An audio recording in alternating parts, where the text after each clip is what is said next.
আমাদের ক্যাম্পের সাথে একটা ছোট্ট গ্রাম আলমপুর, সেখানে মানে অনেকগুলো মন্দির থাকা সত্ত্বেও এই মন্দিরের বিশেষত্বটা অনেক মন্দিরের বেশি। পূজিত ঠাকুরটির নাম চেহের মাতা রানী। তো চেহের মাতা রানীরও অনেক কাহিনী আমি শুনেছি। যাই হোক, ছোট্ট করে একটা কথা বলি যে আলমপুর গ্রাম থেকে প্রায় 30-35 কিলোমিটার দূরে একটা গ্রাম আছে, সেটার নাম হচ্ছে পালজ গ্রাম। সেই পালজ গ্রামের কোনো এক ভক্তকে উনি স্বপ্নে দেখিয়েছিলেন যে এমন এমন জায়গায় আমি একটা কুয়োর মধ্যে আছি, কিন্তু আমি খুবই কষ্টে আছি, আমার জন্য একটা মন্দির করে দেও এখানে। তো উনি সত্যি খুব জাগ্রত মা। তো ওই ভক্ত নাকি এখানে এসে দেখেন যে সত্যি সত্যি কুয়োটা আছে। তো উনি তো জানতেনই না যে এখানে একটা সত্যি কুয়ো আছে। কথা প্রথমে কেউ বিশ্বাস করেনি, কিন্তু আস্তে আস্তে সবাই কিন্তু মানতে শুরু করেছিল। এখানে কিছু চমৎকারও হয়েছিল। তো যাই হোক, এই মাতা রানীকে আমিও ভীষণ মান্য করি।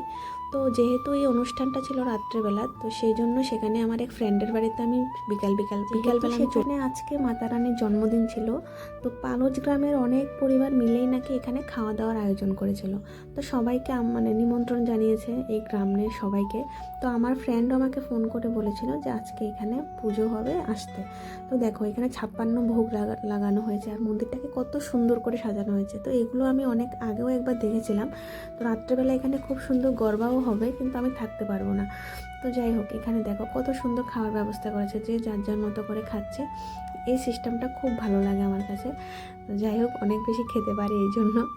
তো এটা একটু মজা করছিলাম। তো যাই হোক, এখানে আমরা খেতেও বেশি বসে গেছি, কারণ আমাদের বাড়ি যেতে হবে 8:30-টার উপর। আমরা খেয়ে দিয়ে বাড়ির জন্য রওনা হয়ে গেলাম, রওনা হয়ে যাব। এই জন্য সবাইকে টাটা বাই বাই করে দিচ্ছিলাম। আবার একদিকে একটু পকোড়া বানাচ্ছে দেখে পকোড়াও খেয়ে নিলাম। আমি কিন্তু বাড়িতে আসার সময় কিছু পকোড়া আমার ব্যাগে করে নিয়েও এসেছিলাম। তো যাই হোক, সবাইকে বাই বাই করে আমি আমার বাড়িতে চলে এসেছি।